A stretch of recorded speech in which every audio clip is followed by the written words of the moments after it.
Hey, breathing again. Some gon' leave like trees in the wind. Well, y'all gon' see like B to begin. That BC days, y'all free to pretend. Hey, cap on the internet, rap, we ain't into that. Fact, I'ma interject crazy. Hey, whack, I'ma intercept that with the intellect. Chat, better give me that gravy. Hey, that mean chicken. Gotta blow that, get it back, never know the cost. Yak it, the yak, get it black, and a few stacks, never gon' lack any cobras, dog. Hey, I don't got a cross for the NBA. I seen Tobin, the all white promo vid. And if God be for me, I ain't got a mind who against me. Hey, shoot the shot like I'm Curry. Ooh, I don't cap for my pitches. Ooh, narrow way, but I'm sturdy. Yeah, I don't pass on the scriptures. Ayy, walk with him 4 seasons. Never going back is no reason. Devil trying to tag you, throw demons. I don't never lack, I'm pro defense. Double check y'all Twitter feeds. It's a whole lot of big cap, like a biz hat, no ministry. Yeah, the wall fall like winter leaves. And if you don't got Christ in the middle with the bread like a centerpiece, you'll probably gotta read too. No sheep food, so hard for the inner peace. All cap like Captain America. Cap Satan and capture the area. Cap Crunch, Cap Marvel.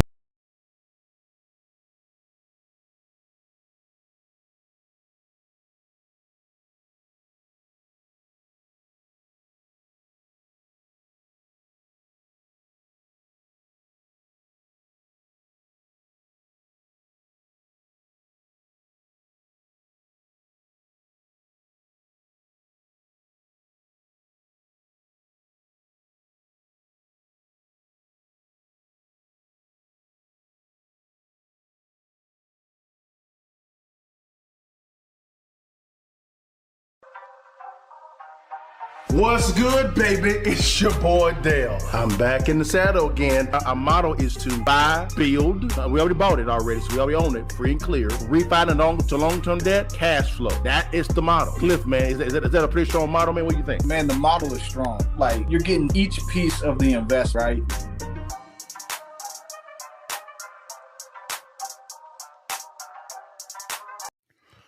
What it do, baby? It's your partner Dale. Back in the saddle again for another edition of Real Estate Friday Live. And it's just your partner today, man.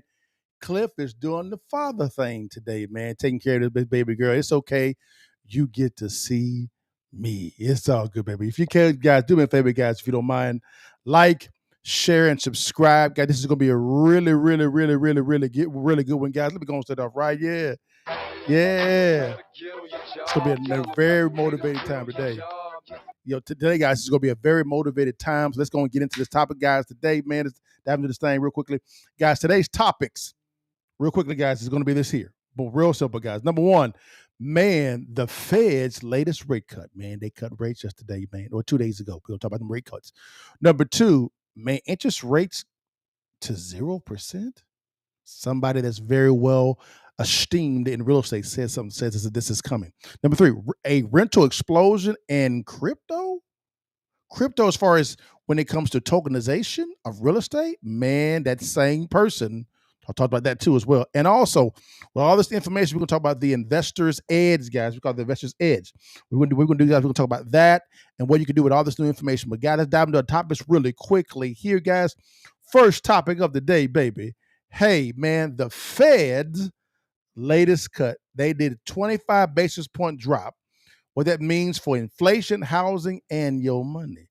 Let's dive into it real quickly. Let's analyze what the Fed chairman actually said concerning this, so we can kind of go in and analyze what is going on, because he can kind of speak out of both sides of his behind. Let's see what's going on. Here's what he says right here. Let's get it into it. Here we go.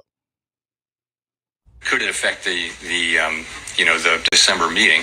I'm not saying it's going to, but yeah, you could imagine that what do you do if you're driving in the fog? You slow down. So that could or could not. I don't know how that's going to play into things, but there's a possibility that it would make sense to be more cautious about moving. I'm not committing to that. I'm just saying it's certainly a possibility that you would say, we really can't see, so let's slow down. That was the Federal Reserve Chairman just a short time ago talking about the future interest rate cuts, and that the Fed may be forced to slow down with any more rate cuts because of fog. What? What fog? What's he talking about, driving in the fog?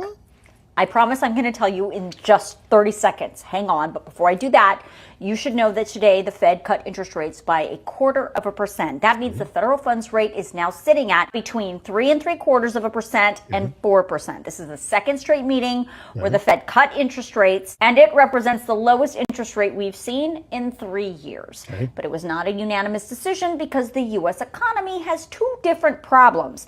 The labor market is definitely weakening, and inflation is definitely going up. Both things are problems for the Fed, but if they deal with one, it may negatively impact the other. So, for example, if the Fed cuts interest rates, which would make it cheaper for employers to borrow more money so they can hire more people, they then run the risk of having inflation go up.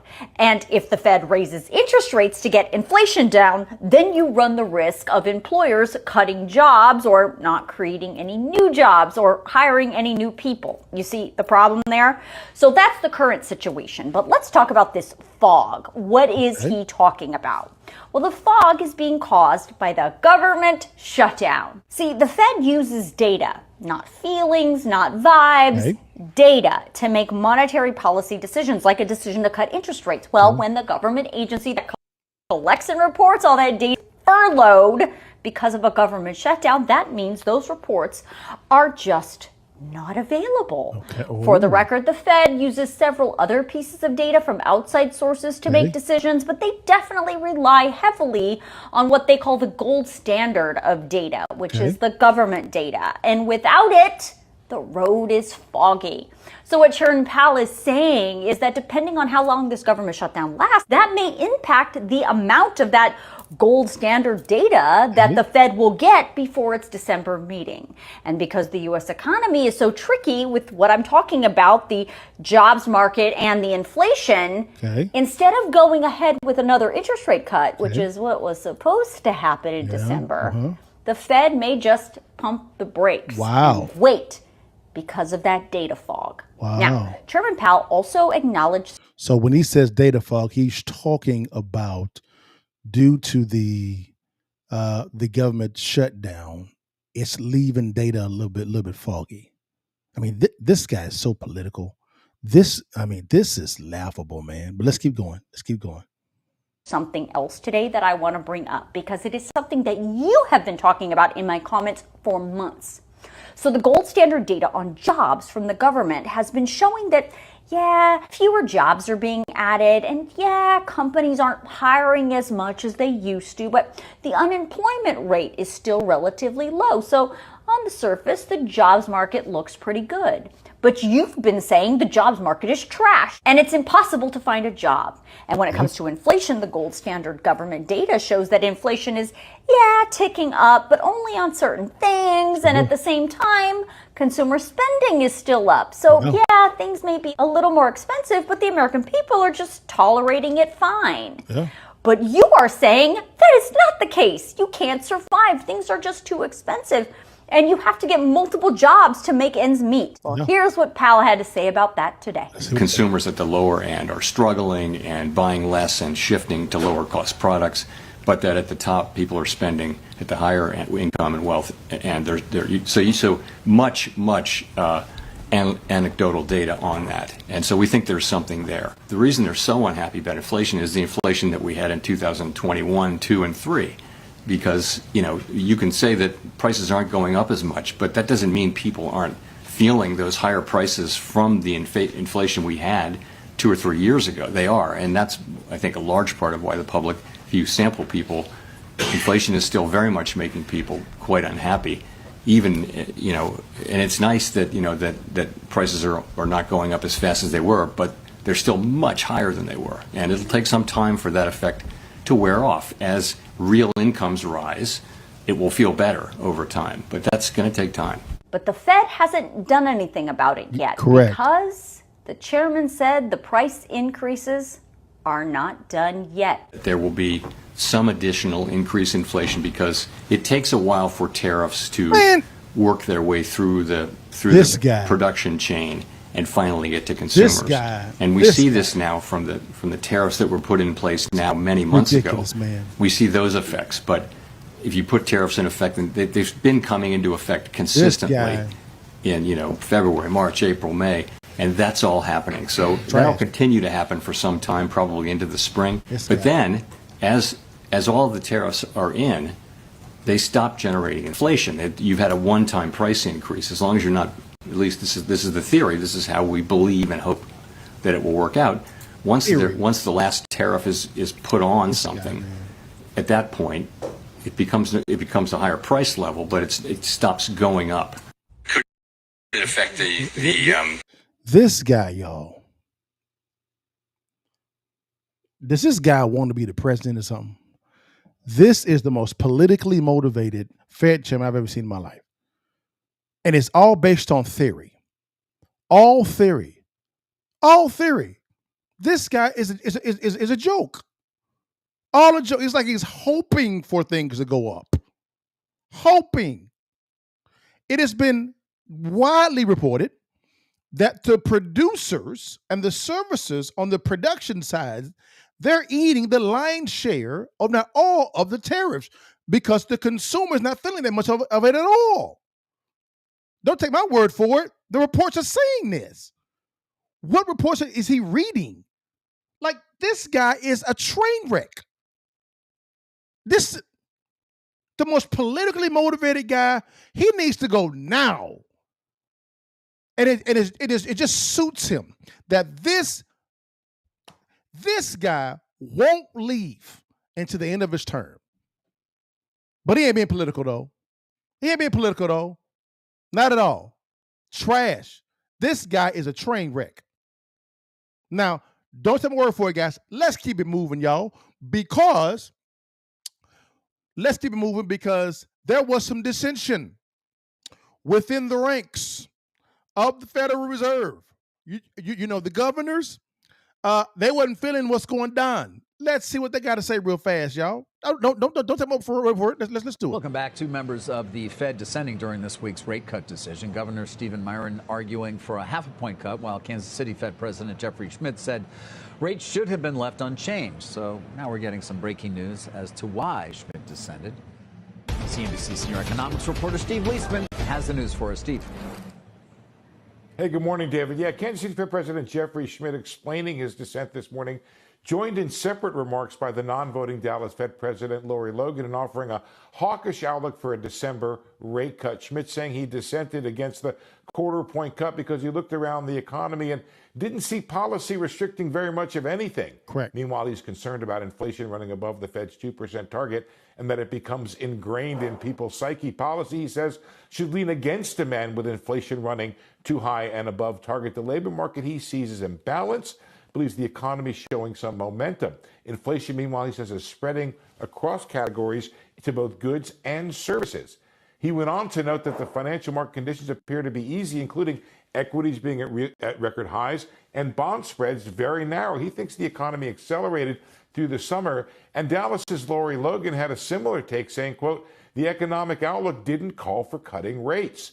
She thinks it's going to be hard for her to support a cut again in December unless inflation is falling faster or the labor market is cooling more than had been forecast. Inflation, she believes, is taking too long to return to the 2% target. Stock market gains, meanwhile, are fueling wealthier household demand. The comments show the level of resistance that Fed Chair Powell faced in cutting at this meeting and what prompted him to warn that a December cut is not a done deal. Both Logan and Schmidt, they have been more hawkish, and we haven't heard from those who supported the cut, but it does put on notice of a divided Fed that includes some real staunch opponents out there of further easing, guys. You know, Steve, this is quite interesting, and I guess it just puts so many things into question. Does this, for you, I know the odds of the December rate hike have come down, but does this sort of add even further fuel to the fire for you? I mean, it really explains where Powell was coming from and what might have been going on in that meeting with, you know, they did vote. They had 10 votes for the cut. So there was support for that. Okay. But it must be that some of the members who supported the cut said, I'm good this time, but not next time. Now you have both Schmidt and Logan coming forward. They weren't even in favor of the last cut. So it seems to me that I'm still seeing a 68% probability of that December cut, Courtney. So Okay. I wonder if the market remains out over its skis. It didn't really pay much attention going into the meeting that December was in doubt. And then it seems to still be up there and pretty confident that they're going to get a cut in December. And so now that we know this, So that's CNBC, right? So there's dissension amongst the Federal Reserve Board, right? The Board of Governors. There's some dissension there. That's what they're talking about. Now, guys, let's go over to another place, Fox News, real quickly here. If I can get to your Fox News, and let's see what they have to say as well, because Fox, this is going to be Fox Business. So I like going to CNBC for business, and also Fox Business to see what both sides are actually saying.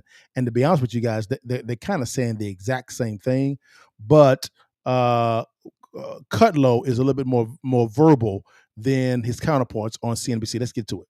At this meeting, there were strongly differing views about how to proceed in December. Okay. A further reduction in the policy rate at the December meeting is not a foregone conclusion. Far from it. Policy is not on a preset course. Okay, Fed Chair Jerome Powell throwing some cold water on investor hopes for more rate cuts this year, saying the board was deeply divided on how to proceed. But the central bank did cut on Wednesday, bringing interest rates below 4% for the first time since 2022. All right, Larry, you can go anywhere you want to go on this. What happened yesterday, what it means for markets, what the future holds when Jay Powell doesn't have that job. Dealer's choice. Well,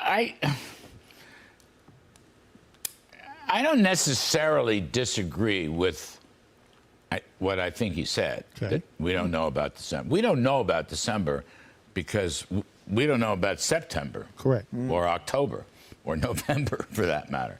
There's a dearth of information that presumably the Fed uses. I mean, we know what markets are saying. The Atlanta Fed is saying 3.9 in the third quarter, right, ending in September. I hope he's not making that decision just because it looks like the economy is strong. The Fed has a phobia about growth. Yeah. Growth does not cause inflation. It does not. On the other hand, the last CPI we got was not a fabulous. I know it was below the street and triggered a rally. But the 3-month change for both the top line and the core was 3.6% at an annual rate with a target of 2. And the 12-month change was 3.0 for both with a target of 2. Okay. So in that sense, I'm not completely at loggerheads. We need now. Energy prices seem to be coming down. Yep. Gasoline prices seem to be coming down. Shelter prices seem to be coming down. So by the time we get to December, if we have good information, it may be time to cut again. Okay, inflation will be a lot lower. But I'm just saying right now, I'm not crazed over it. He also knows that when he speaks, markets react. They reacted yesterday. In the Urban Dictionary, they have this word, flexing. I think he was flexing his power, still saying, I'm in charge here, letting Trump know that, letting the market know that. He could have just sat on this uncertainty and done whatever they're going to do in December. He could have. If they get more data and things change, they can do that. He didn't have to say what he said yesterday. I agree with 100%. This is why I said that he's very political. This is all politics for him. All right? He doesn't like Trump at all. He's been it's very evident to see that. This is not me being biased. Just look at the track record. He does not like Donald Trump at all. At all. And you can see with the beef between him and Trump, they're not really finding one another at all. So when he goes on to these I'm calling them rants concerning policy outside of monetary policy, right? Domestic and international policy, he's getting out of his lane. He is the Fed chairman, not the president of the United States, not a senator, not a congressman at all, not even a secretary at all, not a governor, not a lieutenant governor, not an attorney general. He's nothing of the sort. Nothing. He's not even a mayor or a city manager. His sole job is monetary policy. So why does this guy keep talking about international and domestic political policy? Why? And some folks are going to say, Liddell, that kind of drives the market. No, it does. It drives the market because of what he's saying. You heard what they said. They're saying that the market responds to what he says. He knows that. That's why she said he's flexing. and pointed toward President Trump. He's been very political, and he knows it. That's why he will not leave until the end of his term. That's why I wouldn't do that. This guy is political, boy. Lawrence thinks he might have been inadvertent. It was a response to a question, wasn't it? Mm-hmm. He kind of popped it out. So we're polling the next Fed chair because we need a new Fed chair. Fed chair coming. And I'm just going to quickly, the Twitter X, we're polling on Twitter X and Instagram. Many more votes on Twitter X. The leading candidate, according to this so far, is Kevin Warsh. Okay. Number two actually was me and a write-in. Hey, let's talk about that. Number three was Kevin Hassett, another brilliant guy. And Scott Bessent was, he may have been tied or close to Hassett as the third. A lot of people, a lot. I like it. On my panel last night, I had Steve Forbes and John Carney. And I did the riff on who should be Fed chair, why we need a supply sider running the Fed, tax cuts and tight money. And both my panelists said Bessent. They didn't. There are 5 candidates, according to Mr. Bessent. Both my panelists, Steve Forbes and John Carney, said Bessent. So, and Bessent got some votes. But Kevin Warsh is the winner. Yeah, and Kevin Warsh is winning the poll. And not a guy who's known. And again, I agree. I agree that Bessent is the current Secretary of the Treasury. He's the current Secretary of Treasury. I believe that he should be the next Federal Reserve Chairman, and then there should be a different Secretary of the Treasury, right? Yeah, Treasury could be somebody else because he's been excellent in negotiations, and he understands how money works, and he's bullish. I love what he's talking about. So whenever he gets questions concerning what the Federal Chairman is saying, he's the number one that goes out into the media and has these type of discussions with them. So I believe he understands the market. He understands where we at from a digital standpoint, where we at from a crypto standpoint, where we at from a domestic and international standpoint. He's actively in the negotiations from the political side, right? Internationally and domestically, right? Whether it be with Congress and the Senate as well. He's in everywhere of the government. So he understands exactly what's going on. My vote is going to be Scott Bessent, the current Secretary of Treasury. He should be the Fed chairman all day long. All right, guys. This guy is being so political. He needs to go. All this guessing. He needs to go. Cliff said it best. Cliff said, "Man, Dale, you and I could do a better job. Could do his job. Because why? We just assume that the tariffs are bad. All of this stuff is based on assumption. Assume. That's what's going on, guys. It's real simple. But again, will there be a rate cut in December? I believe there will, potentially. I would not be surprised if there's not. So if you are are you waiting on the rates to come down? Continue to wait. Or what you should do is become a better negotiator. You and your agent from a retail standpoint, and also from an investor standpoint. You should become a better negotiator because this is a buyer's market. So those who understand how to buy know how to negotiate. So if you're a retail buyer, your realtor and you negotiate. If you are an investor buying wholesale below wholesale, negotiate. This is the greatest time to negotiate. The greatest time. So what you gonna do? It's real simple, guys. But guys, our next topic, guys, in a second is going to be somebody that comes in that he's one of the GOATs in my opinion, one of the GOATs. But before we do that, guys, I'll be right back. Give me 1 second, be right back. Stay tuned. Still working 40+ hours a week and still broke. Inflation's outpacing your wages. Insurance is insane. And your side hustle just isn't cutting it. What if I told you there was a way for you to build income by leveraging and using the exact same technology that banks and big corporations currently use right now? With no inventory and no tech skills needed. We have helped hundreds escape the paycheck-to-paycheck trap by sharing smarter services like lower cost healthcare, competitive auto and home insurance, better loan products, higher yield bank deposits, and even ways to cut energy costs, all in one place. Take this 30-second quiz to see if you qualify. Click on the link below or click on the link in my bio.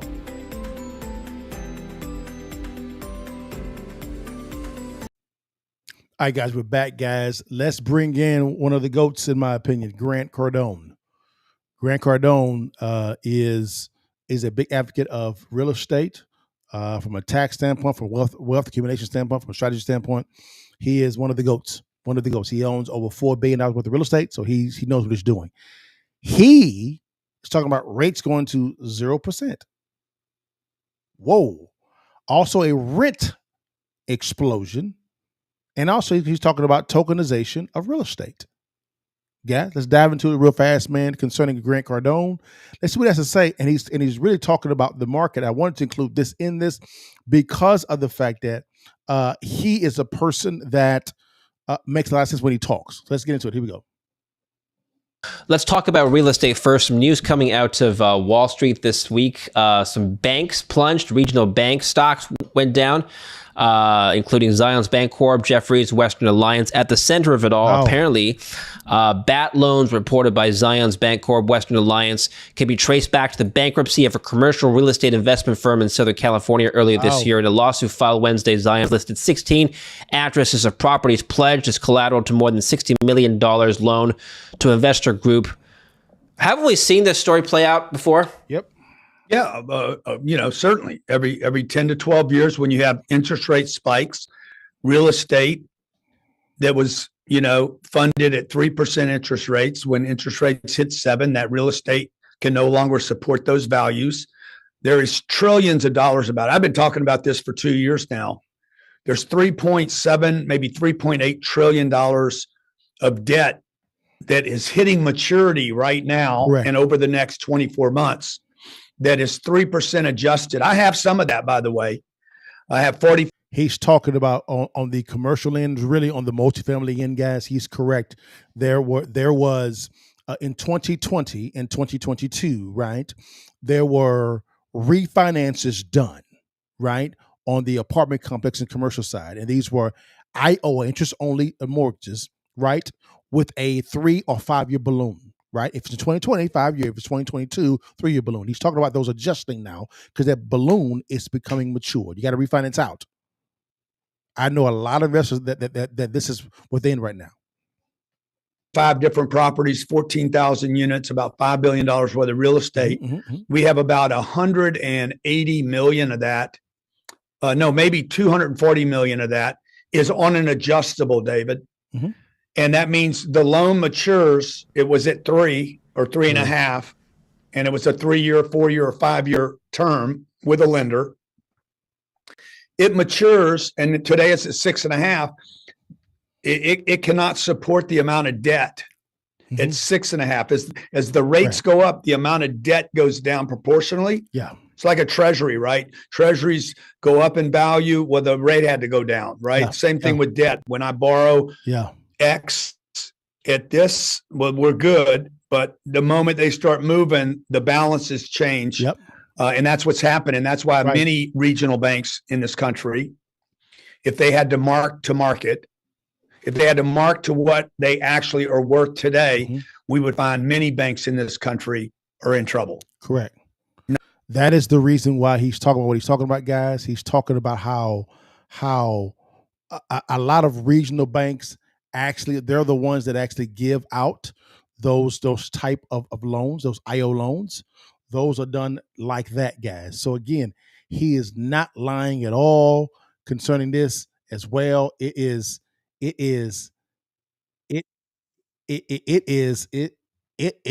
getting crazy, I think, guys. It's getting really crazy. So again, what he's saying, he's not lying at all. Not lying at all. Now, he did talk about in this video, which we'll get in a second, of rates going to 0%. You're like, what? That's what he said. Now let's listen to what he has to say, guys, concerning this, because it's going to make some sense. Let's get into it. Minneapolis, New York, New Jersey, and Boston, because they're going crazy here. Even the Democrats are coming down here. Well, you've argued, going back to real estate, you've argued that in the future, more and more people will be renting more than owning. Correct. Do you still hold that view? And if so, how are developers responding to this trend? Well, look, this is the great change today, right? Yeah. When I was a kid growing up, I'm a little older than you. But when I was growing up, if you were a renter, it meant that you were poor. Today, 11% of millionaires rent. Correct. They choose to rent. Correct. It's about 4 times greater than it was 5 years ago. It's exploding, the number of people that actually choose to rent, not because of economics, but because of mobility. Correct. And because of amenities. Correct. We have a project right now we're finishing fundraising on called the 101 Meisner or 10X Meisner Boca property. We combined Bitcoin with that asset. It's the largest real estate purchase in Boca this year and the largest real estate Bitcoin fund ever done on the planet. The average tenant there, or the average resident, makes over $500,000 a year, David. They're wealthy people. Half of them are from the Northeast, by the way. They came down here from New York City. They probably lived in one of those red brick buildings that was built in 1950 with maybe a little tiny view. Yep. And they moved, they were paying $6,000 a month in New York City for 600 square feet. They moved down here, they get 1,100 square feet. They pay $4,500 a month. They save money. They have views of the golf course, $40 million homes in the Atlantic Ocean, and every unit has a view. So these people are moving down here and choosing to be renters. Then you have people your age, you know, the young, the alphas, the betas, the Z's, the Gen, whatever you guys call yourself. What Gen are you? I think I'm a millennial. Yeah, I'm a millennial. Yeah, you're a millennial. So you guys are like, I don't want to buy a house. A house is not what I want to buy. I want to be able to travel. Correct. I can't afford a house maybe, or I want to travel. That's right. I haven't settled into my career yet. I don't have a family yet. Yeah. So I would rather rent for 10 or 12 or 15 Correct. months and then figure out what I'm doing with my life. It's so correct. you have 1/3 of the population that's baby boomers that doesn't need to own a home, 1/3 that's the youth and they don't want to own.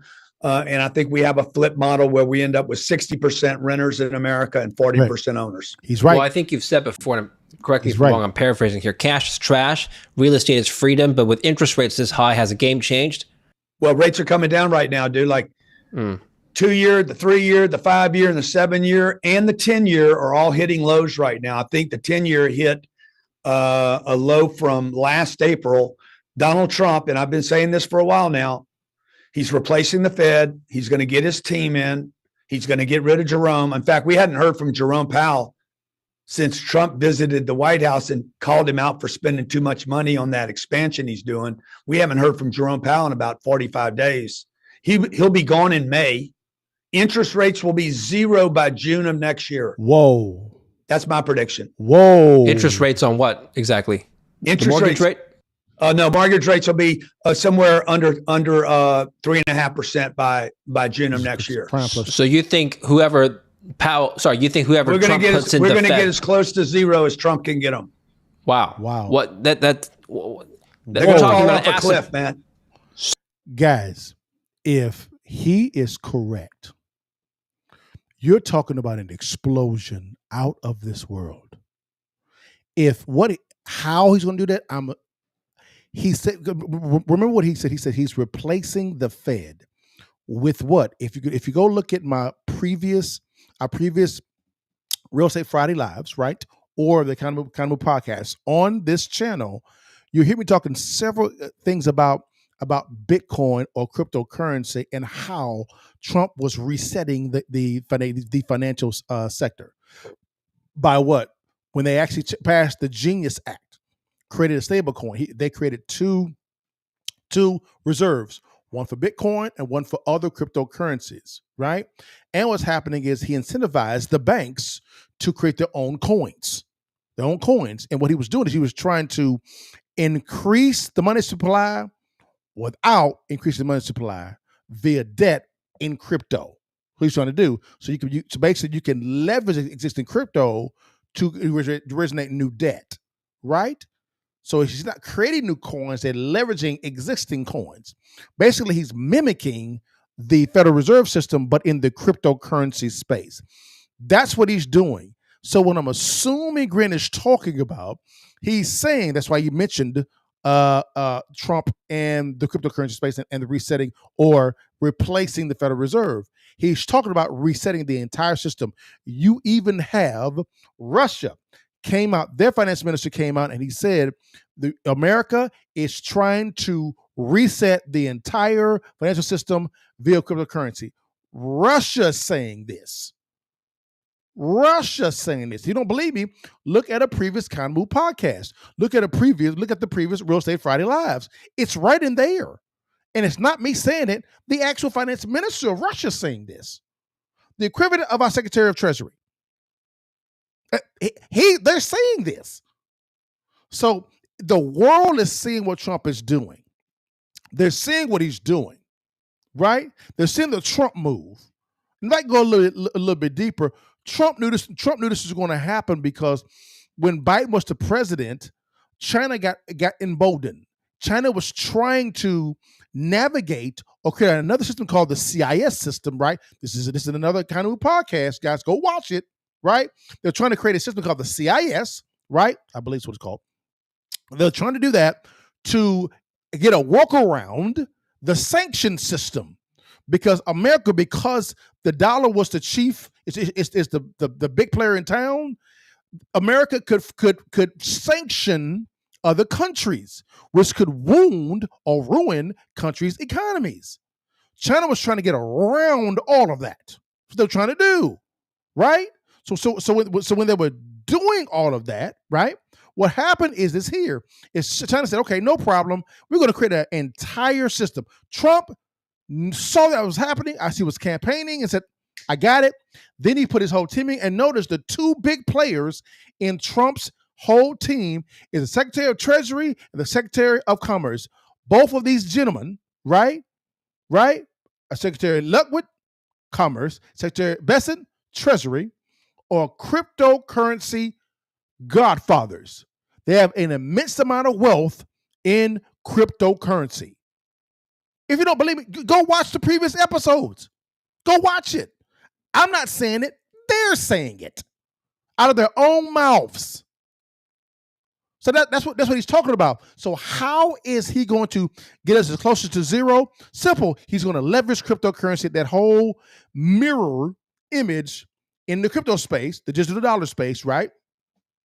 That is actually existing in the Federal Reserve. This is the reason why he wants to get Powell out and the other governor out and put his head in. That's why I believe it's going to be Secretary Treasury. Bessent is going to be the Secretary, the Federal Reserve Chairman.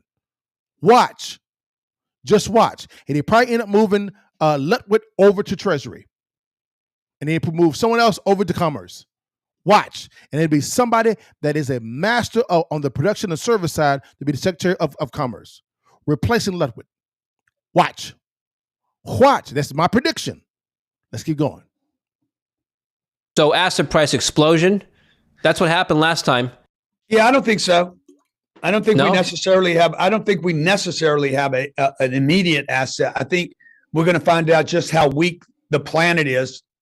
I think China's showing tremendous weakness right now. Yeah. Globally. Yeah. Freight numbers are showing weakness. Railroads are weak. Mm-hmm. Credit card delinquencies are up. That's right.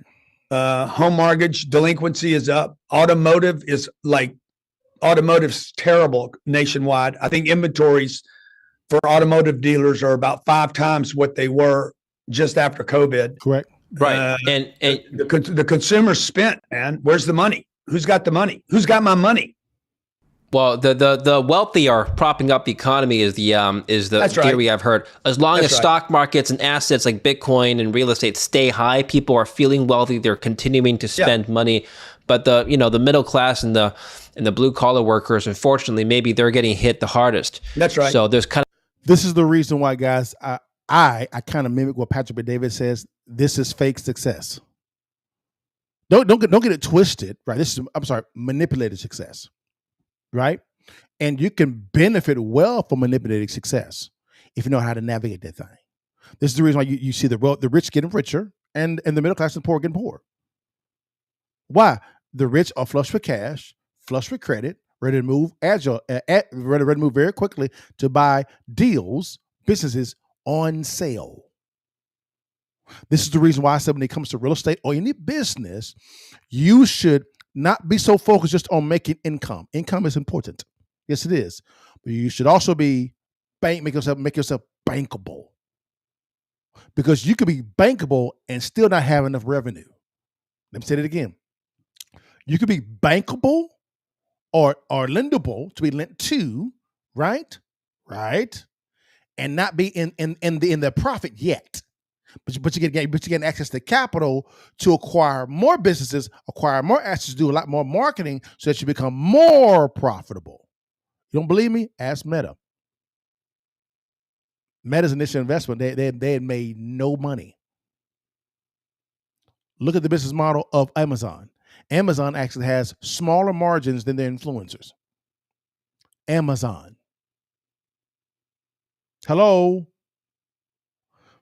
As you focus on making income, focus a little bit more on becoming more bankable, more lendable too. Because with access to capital, if it goes down to zero, right, or close to zero, your access to capital is going to be so cheap. It's like you're making income, because the capital is so cheap. That's the goal, is to make debt cheaper. Money is just debt. That's all it is. That's it. That's all it is, man. This was really good for Grant, man. Phenomenal, man. And hey, Grant, I don't know if you watch my podcast. If you do, thank you for that, brother. Or if you see me on Instagram, I want to interview Grant Cardone. And one day I am. I met Robert Kiyosaki, good guy. Of course, met Patrick David, know him. Other guys as well, met him before, which is fine. But I'm going to interview Grant Cardone. One day I am. Watch. I'm coming for you, Grant. Big dog. That's my dude, man. He's one of the goats, man. One of the goats. Guys, man, that was a phenomenal counter move podcast. Now, let's go to what I call the investor's edge. Very simple, guys. Now, how can you benefit from this? Simple, right? I would be doing one of three things. Number one, making yourself bankable, right? Number two, stacking your cash. Number three, forming strategic partnerships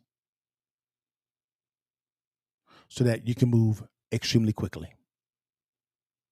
I love what Grant says in this video, guys. He actually says later on, he says, that the question was, what should someone be doing during this time frame when it comes to business? Should they be buying more real estate? He's like, well, yes and no. He said, well, what I would do is, he said, I would actually, if you had a business, and let's say in the HVAC arena, or let's say HVAC, what he advised is, what I would do is become more bankable and go out and buy smaller companies. That's a private equity play. You get bigger, you scale by buying other companies. Hello?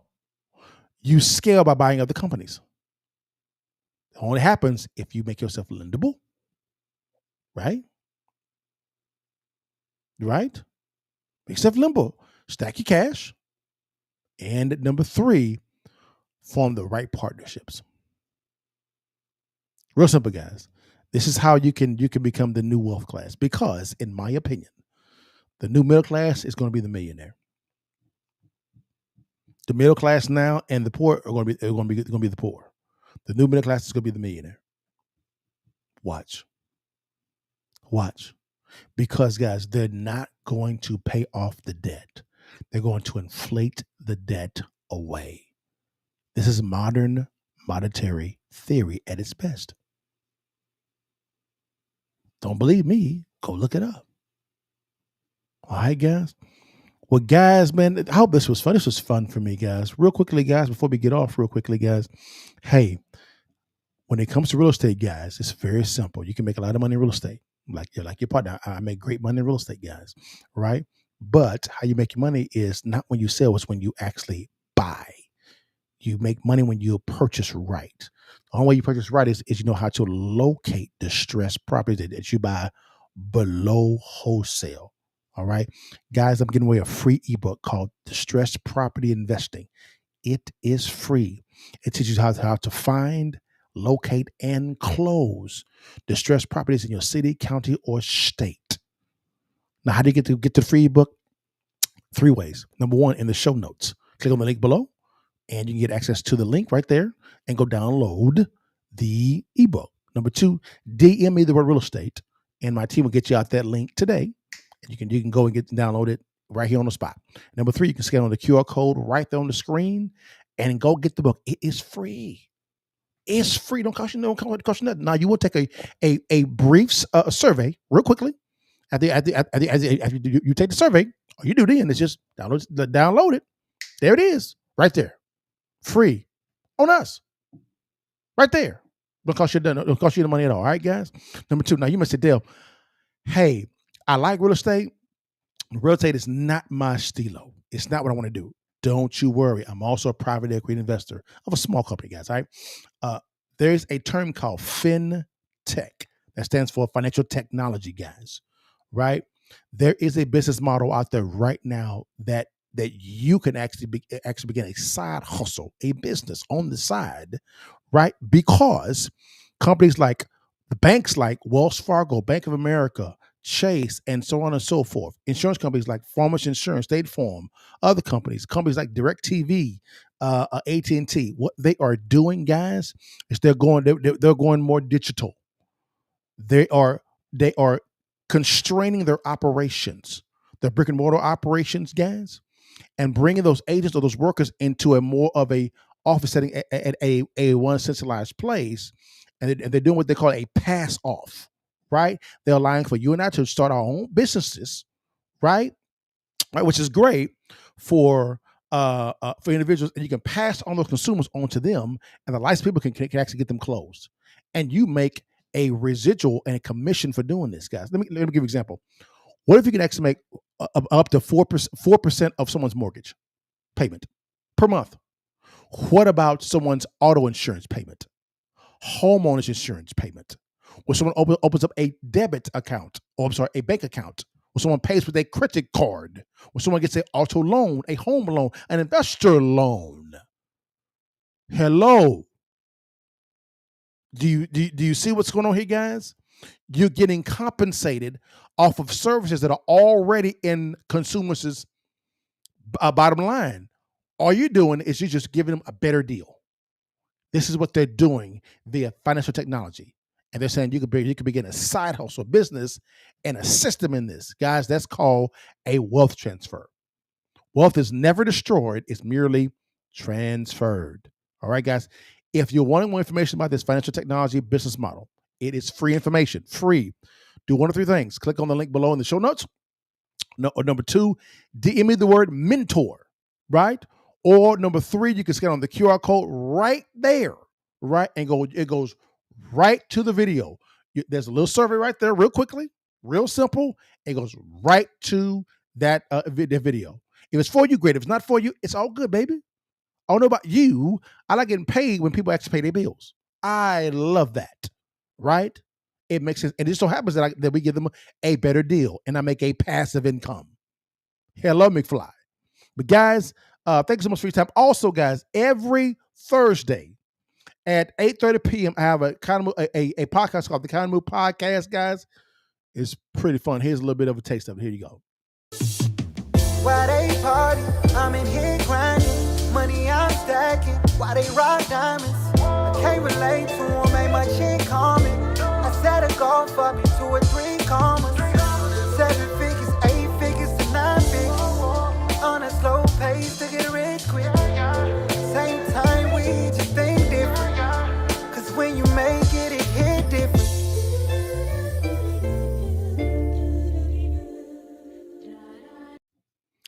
Y'all, that is the Kind of Move Podcast, guys. Every Thursday. Oh, my bad.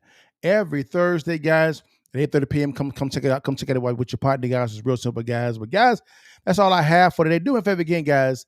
Like, subscribe, and share, guys, and give me your commentary below. Let me know if you like what I'm talking about, or if we talk about any other topic when it comes to real estate, finance, business, and even marriage, guys. I may do a Kind of Move podcast on how, when it comes to marriages, I believe that you should not have a prenup. I may do one on that one, but it's all good. Well, all right, guys. Thanks so much for your time. God bless you guys. You know I end every single time before you leave. And when you came, see that thing, baby. Take a picture for your mom and holler at you. God bless you guys. See you next week, guys. All right, y'all. Peace. What if you could help families lower their bills and get paid for it?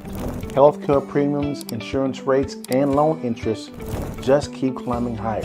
And most people just keep paying without knowing that there's a better way. We use a fintech platform that connects people to lower healthcare costs, competitive auto and home insurance, better loan products, higher yield bank deposits, and even ways to cut energy costs, all in one place. It's the same technology that banks and big corporations use currently. But now entrepreneurs like us can leverage this technology to build an income stream and help others save. Take our 30-second assessment to see if this business model is a fit for you. Click on the link, watch the short video after, and let's explore what's possible. My whole thing is, the one thing I hear a lot of the times when it comes to anybody in real estate is, I don't have the money or the credit or the time or the intellectual property. And I said, oh, okay, no problem. I have the money, have the credit, have the relationships. I'll teach you how to locate a good deal, right? Buy below wholesale. I love that. And once I teach you that, right, I'll bring me the deal. I help you underwrite the deal, which is fine. I'll even fund the transaction for you as well. So there's no excuses on the table at all. That's why we call that the cash flow club, period.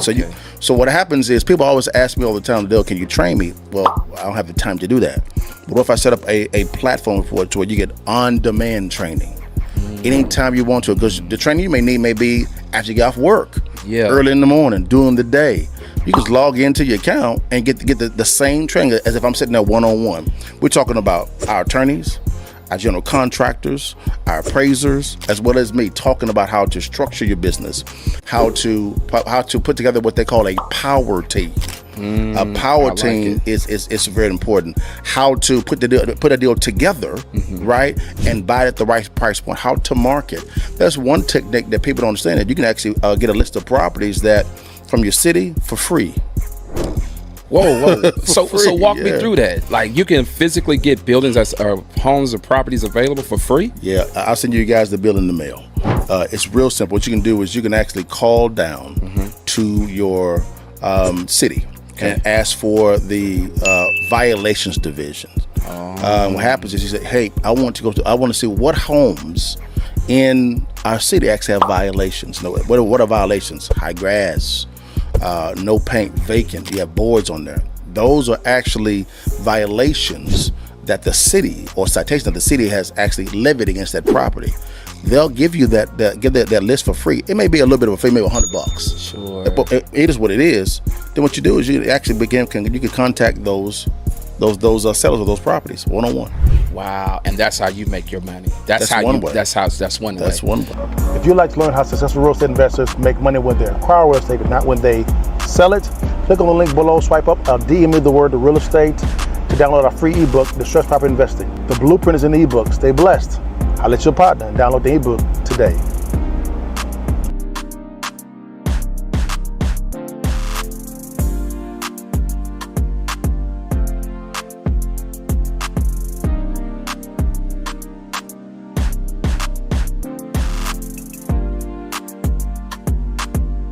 Bless God, give thanks.